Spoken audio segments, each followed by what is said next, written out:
Welcome to the Essentra Health podcast series. I'm your host, Yeji Lee.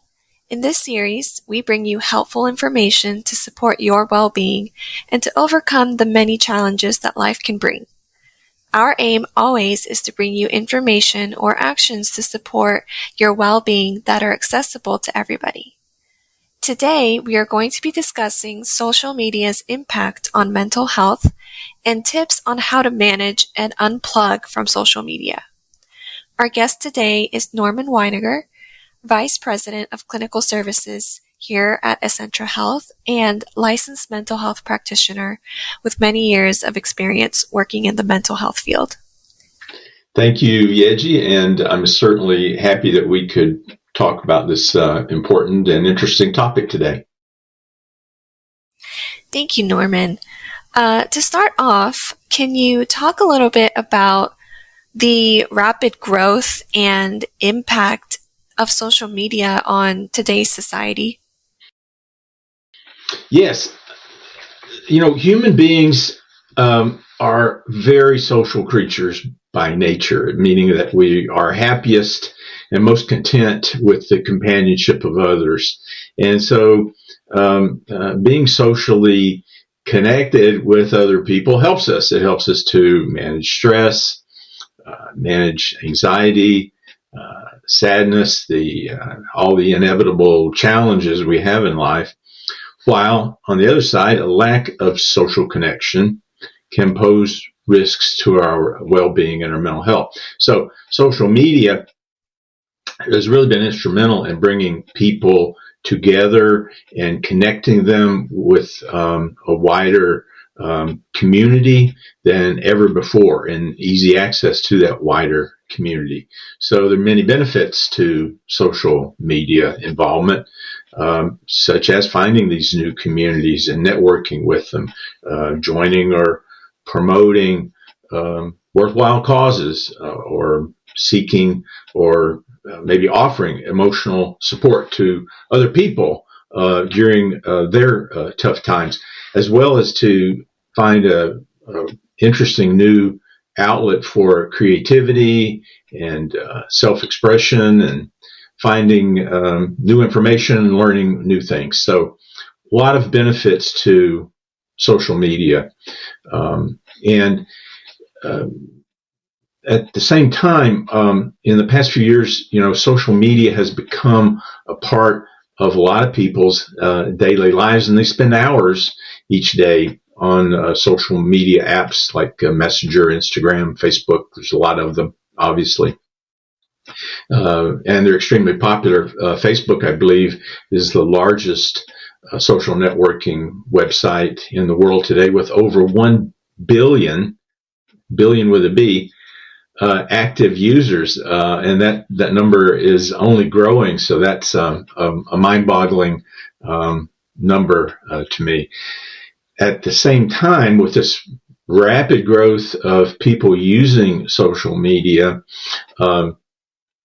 it's fairly new, and it's still being studied in terms of both its benefits and its negative aspects when it comes to people's mental health. So there's a lot more research that needs to be done. Thanks, Norman. Can you talk about some of the mental health impacts that social media can have on people? Sure. There is research out there in the field of social psychology around the impacts of social media, the negative impacts on their mental health, because like any technology, it can be used for beneficial, and sometimes it has unintended negative consequences. The first one that comes to mind that has been studied by researchers are around the ideas that people can develop feelings of inadequacy about their life and their appearance and their experience that makes them feel more insecure about their life. And that has to do with the fact that on social media, people tend to post only the highlights of their lives, and that can lead people to a fear of missing out, the fear that other people are just having more interesting and exciting and happier lives than I am, and I must be missing out on something, and that can in turn trigger sort of unnecessary anxiety that's been created by the consumption of the social media. Other researchers have addressed how social media can, for some people, be almost like an addiction, and that young people are especially susceptible to that. That, in other words, they prioritize the use of social media and neglect other aspects of their social lives and social functionings, such as interaction with family and with friends offline.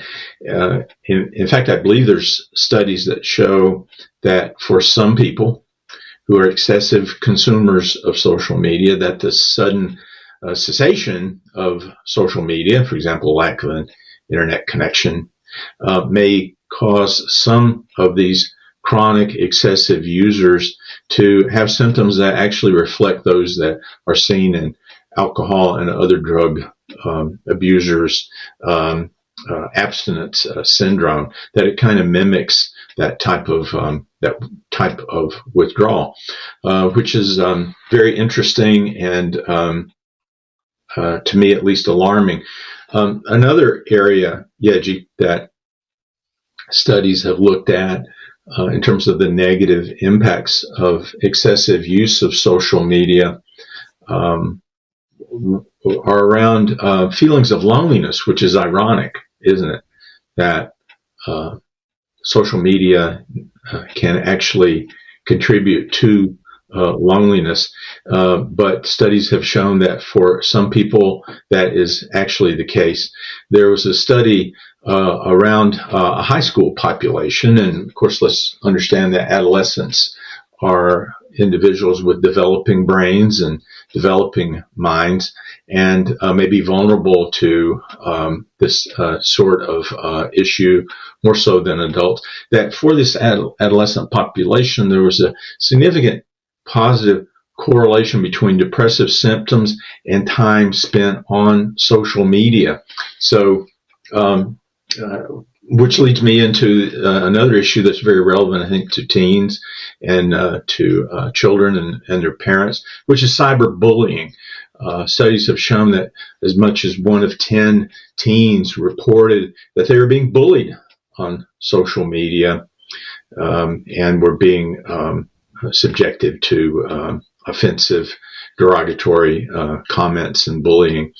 And one more that I would mention is this self-absorption, or almost sort of narcissism, that social media can lead to for some of us, which, and I guess that the idea of sharing endlessly information about one's innermost thoughts, about photos of oneself and our activities, all that can lead to an unhealthy self-centeredness and really distance us from real life situations and real life connections.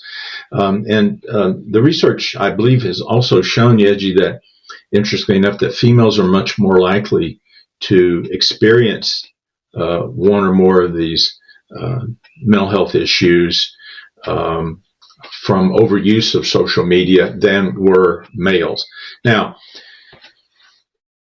over the past decade, the time that children and adolescents spend in front of computer screens, as we all know, has significantly increased, and this has led to a reduction of their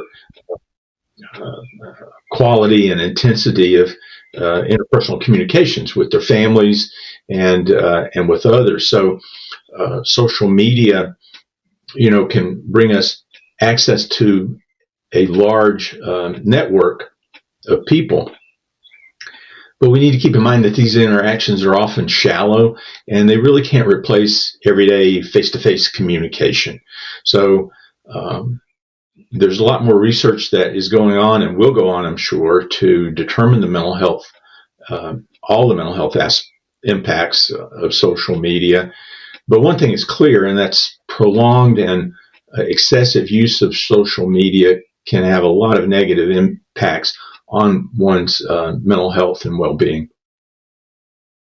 Right, Norman. I think a lot of us can kind of agree that, social media sometimes can create warped perceptions of other people and other people's lives, as, you're really just picking and choosing what you're showing to others.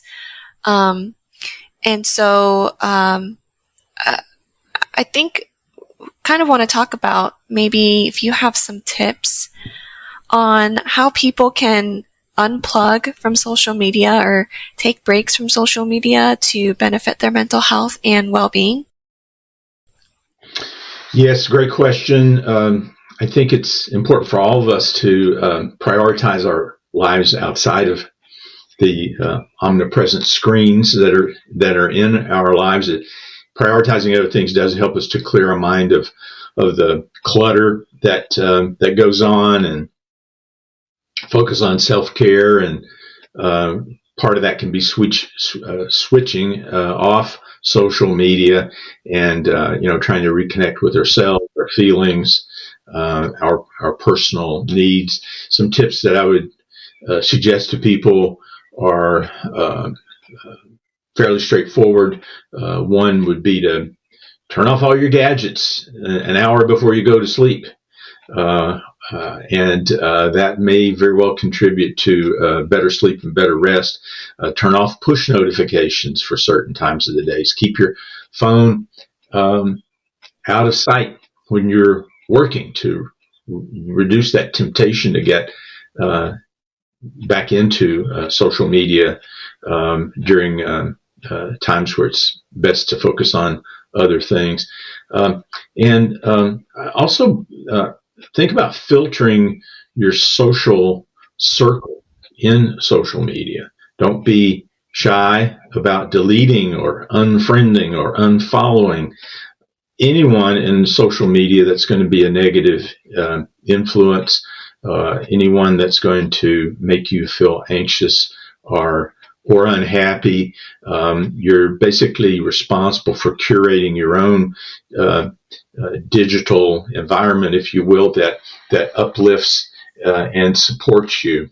And another tip would be to get on what I call a social media diet.